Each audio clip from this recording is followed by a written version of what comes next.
Olá, hoje nós vamos estudar sobre a aliança mosaica. Já temos estudado sobre a aliança noaica, sobre a aliança abrâmica e hoje vamos fazer algumas reflexões sobre a aliança de Moisés, feita com Moisés. Mas antes, vamos nos situar na história, onde nós estamos, por que estamos aqui falando de Moisés. Então vamos entender um pouco e nos contextualizar nesse ponto da história onde nós estamos.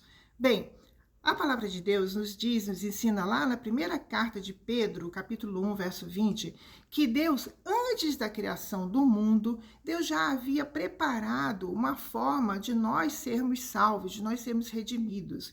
Porque quando Deus criou todo o mundo, tudo que existe, todo o universo, Deus já sabia, pela sua onisciência, que o homem iria pecar, que o homem ia se desviar, e aí ele estaria eternamente condenado, eternamente longe da santidade de Deus. Mas o grande amor de Deus pela sua criação fez com que eles, na Trindade, naquela eternidade onde eles estavam, criassem um plano de salvação para a humanidade. E qual foi esse plano que Deus criou? Era necessário que um justo morresse pelo injusto. É a substituição, é quando você põe os seus pecados, a sua dívida sobre outro. E aquela pessoa que não tem dívida, ela paga a sua dívida. E aí você fica quite, você fica justificado. Então esse foi o plano, simples assim. E Deus olhou e pensou, olharam, né? Falaram, bom, temos que ter um justo. Onde está o justo? Não havia justo, porque a Bíblia mesmo diz que todos pecaram e estão destituídos da glória de Deus, destituídos da santidade de Deus. Então, na Trindade, na eternidade, eles falaram, um de nós terá que ir. E Jesus veio. E Jesus veio como plenamente Deus, santo, sem pecado, e se incorporou num corpo de homem, sendo plenamente homem. Então, esse homem justo, que é Deus, ele foi pagar a nossa pena na cruz, extirpar os nossos pecados, nos justificar diante de Deus. Então, para todo aquele que nele crê, nós estamos justificados, nós estamos livres da condenação eterna pelo sacrifício feito de Jesus Cristo. Então, esse foi o plano que Deus criou. Esse foi o plano. Não importa se aparecem outros planos, dizendo de generosidade, dizendo de autossugestão, autoaperfeiçoamento, de reencarnação, de você doar todos os seus bens, de você ir para um monastério no alto de uma colina e se isolar. Não importa outras alternativas que apareçam, porque elas são falsas. A alternativa só tem uma. É a que Deus criou, foi a que Deus planejou. Qual é? A cruz, o sacrifício feito por um Deus por você. E ele fez por quê?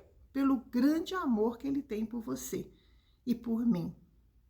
Esse amor exacerbado, gigante, levou um Deus a se encarnar, a se humilhar em forma de homem e morrer e se sacrificar por você.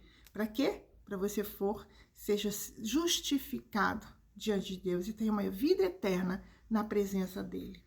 Maravilhoso, né? Maravilhoso. Então, para que isso acontecesse, Jesus teria que pertencer a uma nação, tem que ter uma família, ter uma nacionalidade. Então, o plano de Deus começou a ser executado.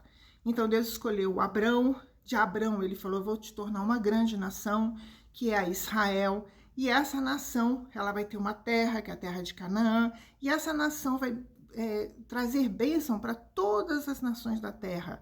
Por quê? Porque o Messias vai nascer dessa nação. Então, Deus fez um pacto, uma aliança com Abrão.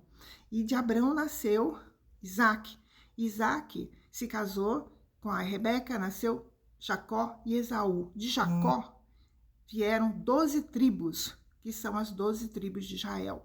E tudo correu muito bem. Vocês conhecem a história já. Esses irmãos tinham um pouco de ciúme de José. Eles foram parar no Egito, né? E porque eles venderam o próprio irmão como escravo. Esse irmão José sofreu bastante lá no Egito.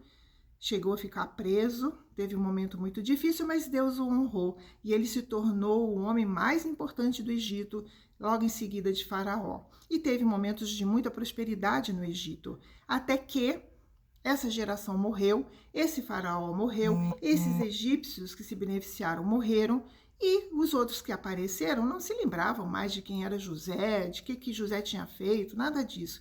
E aí começaram a oprimir o povo de Israel e eles já eram escravos e aí oprimiam cada vez mais e mais, até um ponto que esse povo começou a clamar a Deus por liberdade porque não estava aguentando mais o sofrimento.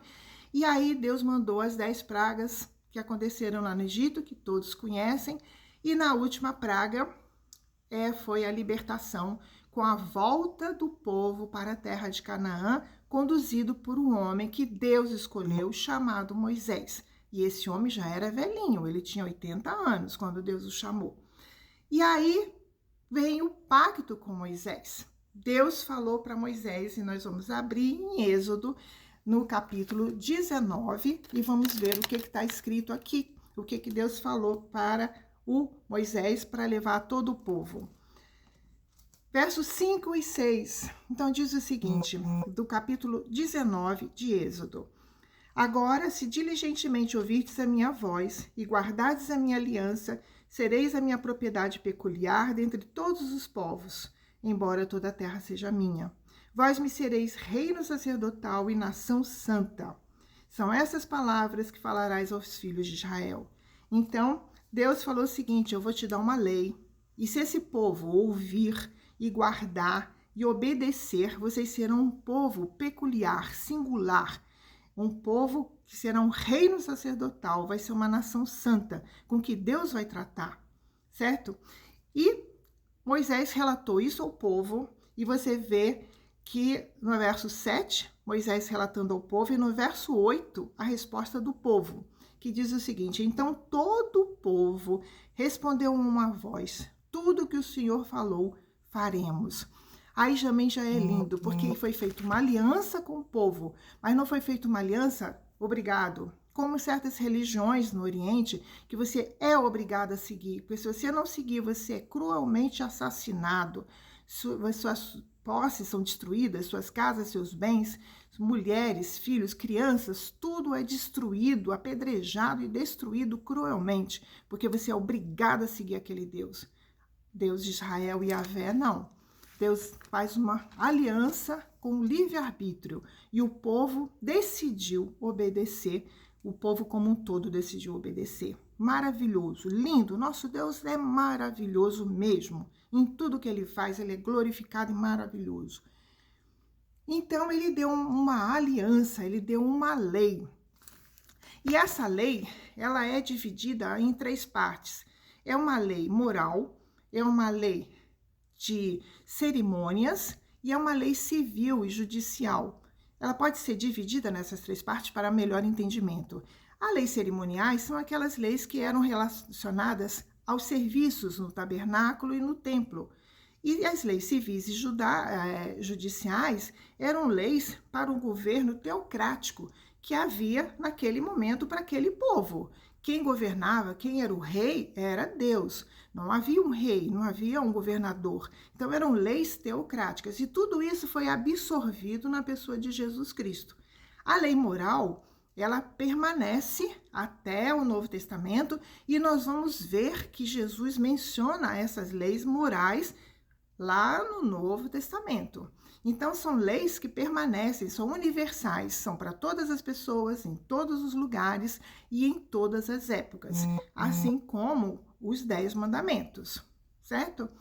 Então, vamos aprender um pouco mais sobre essa aliança. Vamos continuar.